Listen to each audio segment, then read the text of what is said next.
So another thing for you guys not to sleep on. Now, no, a lot of you are gonna be like drift sock, but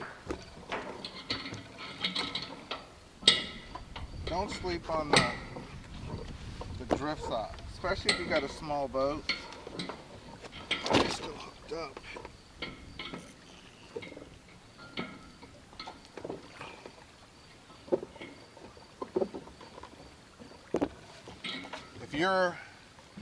If you got a smaller boat, even if you got whatever 22 foot, it's all about how you're trying to position yourself and what type of water you're trying to fish.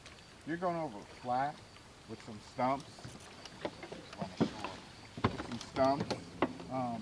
and you know, obviously you got to be in a good position for the wind to be pushing you right the way you want to go. But there's nothing wrong, especially if you're in a good chop, you know, 20 plus miles an hour, or even 15, and it's pushing you a long while because you're out in open water.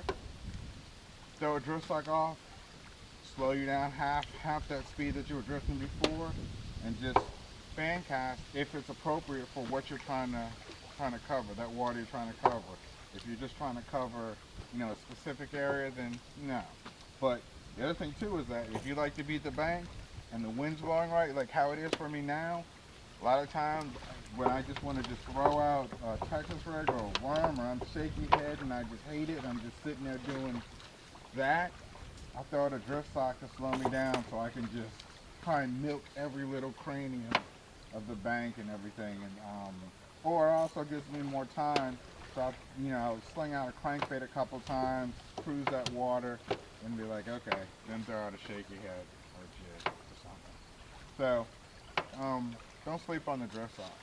I know it's not supposed to be in the arsenal of bass boats, but you know, I know those walleye guys do it and everything, but it works.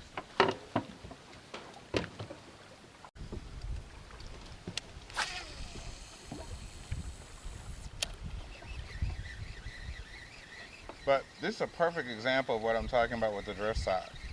I'm not going to now because I don't want to slow down, but if the wind was blowing a little bit more, if I was really trying to milk this bank for everything, you know, throwing combination of stuff, I would throw out that drift sock. And I'll do that a lot of times. I don't like fishing the bank, but when I have to, or when I'm really looking for fish, the drift sock will let me throw out a crank, and I might, you know, in a 60, 75 foot area, if it crawls me slow enough so that I can throw out a crank, then maybe throw out, I don't know, a spinnerbait. No, I'll never throw out a spinnerbait. Throw out a worm, you know, a shaky head, something else other than the crankbait, to try and see if, you know, see if I can get bit, just to try and tell what's going on, you know, what depth are they at, you know, are they biting the crank, are they looking at soft plastics, are they trying to get jigs? Really, Sean? Let's give Carlos's crankbait the out of the tree test. Passed.